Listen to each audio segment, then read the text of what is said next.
And the message is this: Republicans, who for the past 50 years have been the main force to push back hard on communism.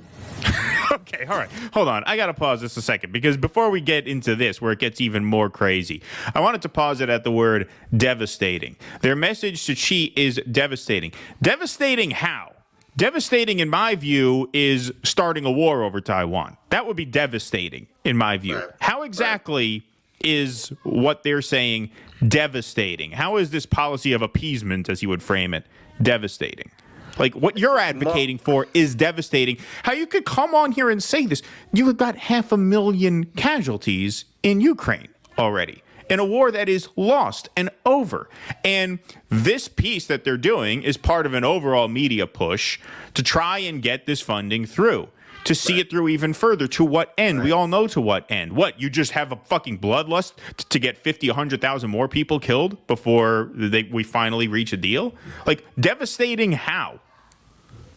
Well, and when you look at people who are still propagandized into believing that we are the good guys on the world stage, even as the evidence becomes, it becomes harder and harder to forgive that level of ignorance, because the evidence is so clear. Like, what are you to make of it that every other member country voting on a ceasefire was for it, with the exception of our lapdog England, which even they were not willing to vote against it. Russia and China both voted for a ceasefire in Gaza. Right. I don't know if you idiots knew that. So how do you continue to believe this framing, which is your classic American framing? We are the good guys. We are acting on the world stage in the good, and all opposition to us is coming from shadowy people with bad motives, people who are evil, and you're expected never to look beyond that. They're backward, they're primitive, their governmental systems are not the communists, as we the are. Republicans. Well, this is where Morning Joe is a good measure of how desperate elites are becoming as their ability to manage the narrative slips away. Because when you can go on TV and start talking about how the Republicans have given in to communism, come on. That is just, you have to be so confident that you could basically tell your audience absolutely anything.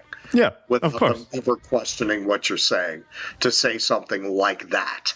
Yep. All right, let's get to it. Trump, it's just devastating. And the message is this: Republicans, who for the past 50 years have been the main force to push back hard on communism, they've surrendered to the communists. They've surrendered. Mike Johnson surrendered to the communists, to the ex-communists, to the wannabe communists. Mike Johnson surrendered. Donald Trump surrendered a long time ago to Vladimir Putin. Surrendered to Xi a long time ago.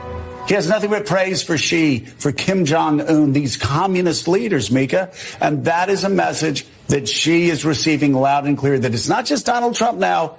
It is the Republican Party.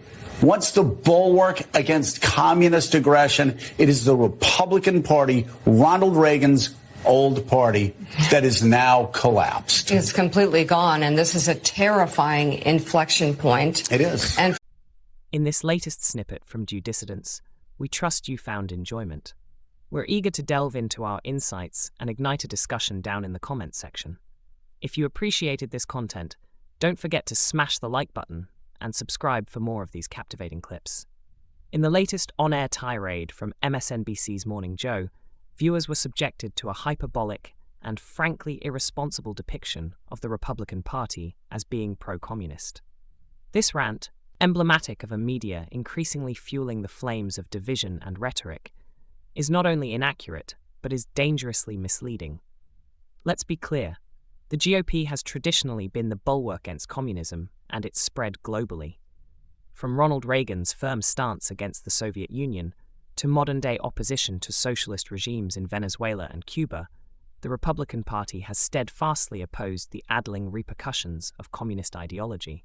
To insinuate otherwise is to rewrite history and to misunderstand the core values of conservatism. Moreover, Joe Scarborough's characterization of GOP messaging as devastating is an egregious exaggeration. Political discourse in the United States has indeed become polarized and often destructive, but this is a problem across the board, not isolated to one party. Furthermore, his claims about a policy of appeasement imply a lack of understanding of nuanced foreign policy, where outright aggression is not always the most prudent path. Diplomacy and strategic restraint can help prevent unnecessary conflict and loss of life, as history has repeatedly shown. Scarborough also suggests that the Republicans have a desire for increased casualties in foreign conflicts, which is a baseless and morally repugnant accusation. The deaths in Ukraine are a grave tragedy, and suggestions that any American party wants to see this bloodshed continued are both inflammatory and wrong. Regarding the conflict between Israel and Gaza, which Scarborough touches upon, it's essential to understand that geopolitics are complex. To state that all other countries support a ceasefire, while only the US and the UK are outliers, glosses over the intricate balance of international relations and the legitimate concerns of nations regarding security and aggression. The rhetoric of painting the GOP as villainous and malevolent is unproductive and contributes to the erosion of civil discourse. American politics thrives when there's a marketplace of ideas, where debates are rooted in reality rather than manipulated narratives. The implication that Republicans are somehow anti-progress or hold primitive governmental systems is not just a broad generalization, it's categorically false. As a supporter of Donald Trump, I value progress but recognize that it must be rooted in the principles of freedom, individual rights, and democracy, U24, all antithetical to communism. Therefore, it is incumbent upon media personalities like Scarborough to avoid careless, incendiary language that sows division. The true measure of our democratic ideals lies in our ability to engage in reasoned debate, not in hurling accusations that have little grounding in fact. As Americans, we must move beyond this destructive discourse and work together for progress that honors our shared values and the rich mosaic of political thought that makes our country strong.